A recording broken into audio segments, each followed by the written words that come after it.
Hi hello welcome back to my channel. ఈరోజు నేను ఈ వీడియోలో షాంపూ ఎలా ప్రిపేర్ చేసుకోవాలో చూపిస్తున్నానండి. ముందు కూడా మీకు ఒక షాంపూ ప్రిపేర్ చేసి ఆ వీడియో కూడా అప్లోడ్ చేశానండి. ఇప్పుడు ఇంకొక షాంపూ బేస్తో నేను షాంపూ ప్రిపేర్ చేస్తున్నానండి. పర్ల్ షాంపూ బేస్ అండి, ఆన్లైన్లో ఆర్డర్ పెట్టుకున్నానండి. ఆ బేస్ యూజ్ చేస్తూ నేను షాంపూ ప్రిపేర్ చేస్తున్నానండి. ఇంతకు ముందు వీడియోలో చూపించినట్టే అన్ని ఇంగ్రీడియంట్స్ యూజ్ చేస్తూ నేను షాంపూ ప్రిపేర్ చేశానండి. ఈసారి మాత్రము నేను రైస్ కూడా యాడ్ చేసుకున్నానండి.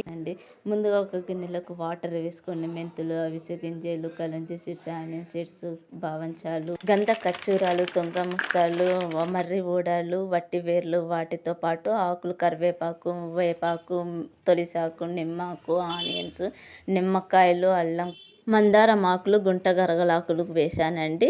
నాకు మందారం పువ్వులు చిక్కలేదండి, అవి వేసుకోలేదు. ఇప్పుడు వీటినన్నిటిని ఉడకబెట్టుకొని చల్లారనిచ్చి మిక్సీ జారులోకి తీసుకొని మనం గ్రైండ్ చేసుకోవాలండి.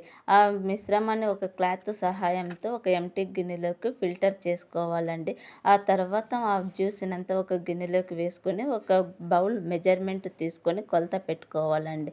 ఆ గిన్నె కొలత ప్రకారంగానే మనము షాంపూ బేస్ యాడ్ చేసుకోవాలండి.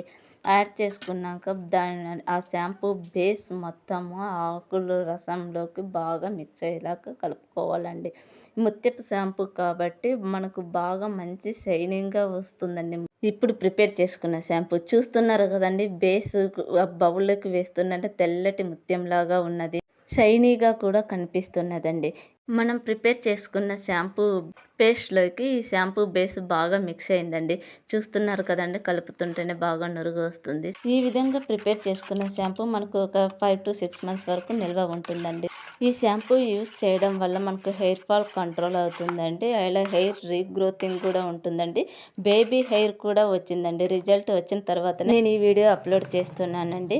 మీరు కూడా ఈ విధంగా ప్రిపేర్ చేసుకొని వాడి చూడండి, రిజల్ట్ మీకే తెలుస్తుందండి. Thank you, bye bye.